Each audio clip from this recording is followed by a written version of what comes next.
Welcome to Biggest Spoilars, the destination for exclusive spoilers, latest updates. General Hospital spoilers for Friday, November 7th, reveal that Carly Spencer will have some news for Valentine Cassadine while Jason Morgan and Sonny Corinthos plot. Britt Westbourne will also shut down Emma Scorpio Drake, so then's what GH suckers can anticipate. For starters, Laura Collins will admit to Lulu Spencer that tonight could make or break Port Charles. There's a lot riding on this election, so Laura will sweat the worst when a last nanosecond mayoral crusade extremity hits hard. At Steinmauer, Carly will pay Valentine another visit and admit that if all goes according to plan, he'll no way see her in that place again. Of course, that's because Carly gave Jack Brennan a punch to transfer Valentine to a stateside captivity rather. Valentine will get the rearmost news and help Carly out with the coming phase of her plan. In Brennan's office, he'll get updates from Jocelyn Jacks now that she's heard Marco Rios prompting Lucas Jones to move in with him. Brennan may suppose this will give Jocelyn Jackson reason to snoop around Windmere and argue that this is exactly the type of break they need. Of course, we should also mention the phone call that Brennan just entered.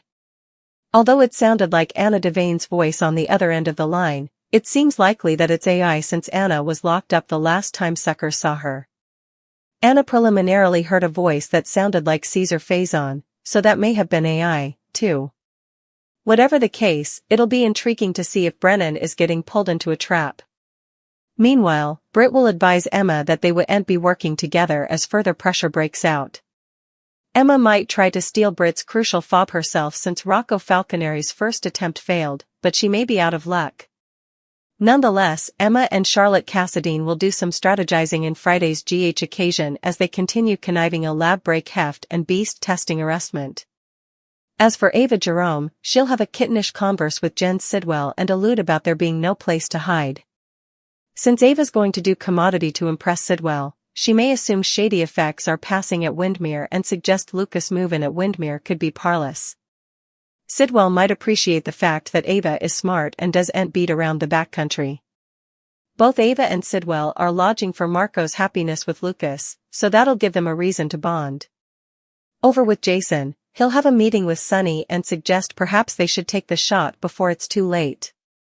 This may be about raising their tactics when it comes to handling Sidwell before he truly takes over PC. General Hospital spoilers say Sonny and Jason will try to nail down their coming move, so stay tuned. The air in the visitors' room of the state penitentiary was a stale cocktail of antiseptic, despair, and reheated food. It was a place where time moved differently, sluggishly, weighed down by the clang of steel doors and the low murmur of fractured conversations. For Michael Corinthos, this room had become the antechamber of his new reality. Dressed in the standard issue, coarse denim of an inmate, he sat across from his wife, Willow Tate Corinthos, the polished formica table between them feeling like a chasm. He was a prince of the Port Charles underworld, now living as a common prisoner. She was a beacon of the life he'd lost, her very presence a painful reminder of the sunlit world outside these grim, gray walls. Drew was here earlier, Willow said, her voice carefully modulated, a soothing balm she applied to the raw wound of his incarceration.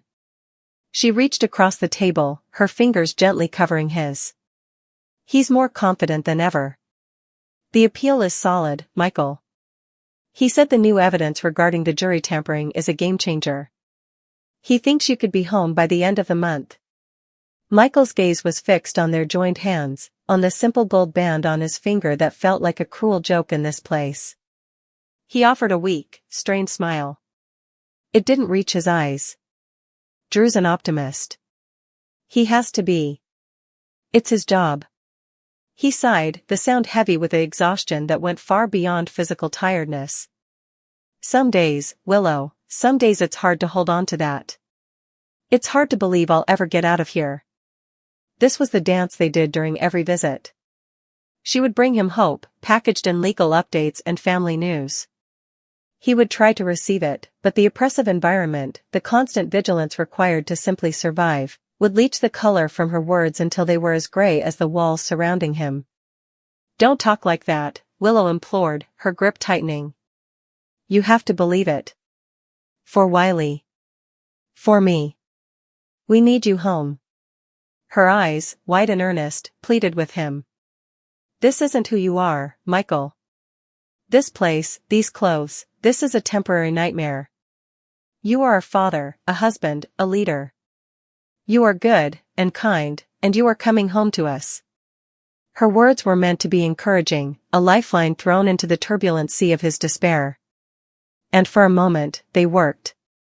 He could see the flicker of his old life in her eyes, the chaotic joy of breakfast with Wiley, the quiet intimacy of their bedroom, the weight of his responsibilities at ELQ. It was all there, a shimmering mirage just beyond his reach. I love you, he whispered, the words thick with emotion. You and Wiley are the only things that keep me sane in this hellhole. You're my anchor. It was in this fragile, tender moment, as Michael was allowing himself to grasp the slender thread of hope, that the world outside the prison walls, a world he had tried so hard to compartmentalize, came crashing in with the force of a wrecking ball. The heavy door to the visitor's room buzzed and swung open. Carly Corinthos, Michael's mother, stood framed in the doorway. But this was not the composed, formidable Carly who ran the Metro Court with an iron will. This Carly was a portrait of unraveling panic. Her face was ashen, stripped of its usual defiant color. Her designer clothes were disheveled, as if she had thrown them on in a blind rush. Her eyes, usually sharp with calculation or burning with maternal fury, were wide, wild, and swimming in pure, undiluted terror. She scanned the room, her gaze frantic until it landed on them. She practically flew across the linoleum floor, her heels clicking a staccato rhythm of pure dread. Willow turned, her expression shifting from supportive concern to immediate alarm. Carly? What's wrong? What happened? Carly didn't even seem to see her. Her entire focus was on her son. She reached their table, her hands gripping the edge so tightly her knuckles turned bone white. Her breath hitched in ragged, painful-sounding gasps. She looked like a woman who had just witnessed a catastrophe. Michael, she choked out, his name a sob caught in her throat. The sight of his mother, his rock, his fiercest defender, the one person in the world who was never, ever afraid, in this state of complete disintegration sent a jolt of primal fear through Michael. He stood up slowly, his chair scraping harshly against the floor. Mom, he said, his voice low and steady, a stark contrast to her hysteria. What is it? Is it Wiley? Is he okay? The fear for his son was his first, most instinctual terror. Carly shook her head violently, a tear finally breaking free and tracing a path through her makeup. No, Wiley's fine. He's with Monica. She swallowed hard, trying to force the words out. It's Luna. The name landed in the space between them. Luna, the quiet, kind-hearted nurse, the woman who had shown nothing but compassion to his family. The woman whose life had become tragically, inextricably entangled with theirs. A cold knot of foreboding tightened in Michael's stomach. Luna? What about her? Carly's composure shattered completely. A low, guttural moan escaped her lips, the sound of utter despair. Oh, God, Michael, she's dead. The word, dead, echoed in the sterile, silent room. It seemed to suck all the oxygen out of the air. Willow gasped, her hand flying to her mouth, her eyes wide with horror. Michael simply stared, his mind refusing to process the syllable. It was a foreign, impossible concept. What? No. That can't be right. How? What happened? It was an overdose, Carly wept, the words tumbling out in a torrent of grief and guilt. They found her in her apartment this morning. They're saying it was the drugs, the one she was getting for her brother. She broke down, her body trembling with the force of her sobs. She's gone, Michael. Because of me. Because of us. And then, Carly delivered the final, devastating blow. She looked up at her son, her eyes filled with a bottomless agony. Her mother, she called me. She said Luna was so overwhelmed. She was terrified of the fallout from your case, of the people she was involved with. She said the pressure, the fear, it was too much. She couldn't see a way out. The implication hung in the air, unspoken but deafening. It wasn't just an overdose. It was a surrender. A choice made in a moment of absolute hopelessness.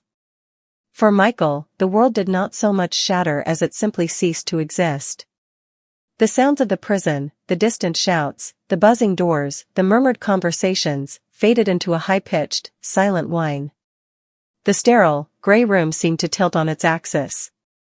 He could see his mother's mouth moving, forming more words of anguish and apology, but he could no longer hear them. All he could hear was the echo of his own voice, from weeks ago, in a moment of desperate, selfish pleading. "Luna, please. You have to help me. I can't go to prison. I have a son. A wife. My family, they need me. You're the only one who can testify to what you saw. You're the only one who can keep me out of here." He had been so focused on his own survival, on the preservation of his own world, that he had never stopped to consider the weight he was placing on her shoulders. He had recruited her, a fundamentally good and gentle person, into his war.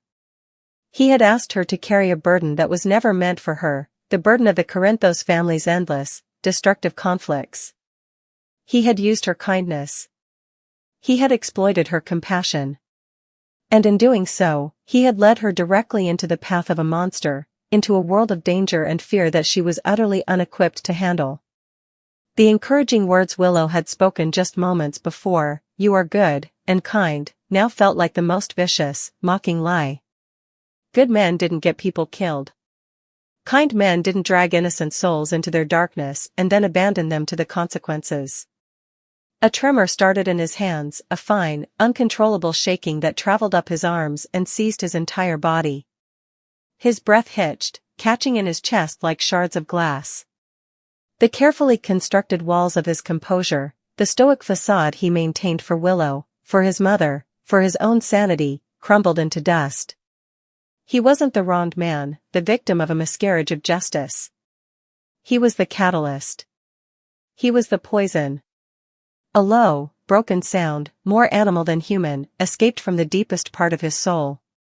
It was a sound of pure, unadulterated regret, a grief so profound it had no name. His face, which had been a mask of strained control, collapsed. His shoulders slumped as if the weight of the entire prison block had just been dropped onto them. And then, the tears came. They were not the quiet, dignified tears of sadness. They were a torrent, a floodgate of agony bursting open. He wept with his whole body, great, heaving sobs that racked his frame and stole his breath. He brought his hands to his face, as if to hide from the horrifying truth of what he had done, but it was no use. The truth was inside him now, a cancer of guilt.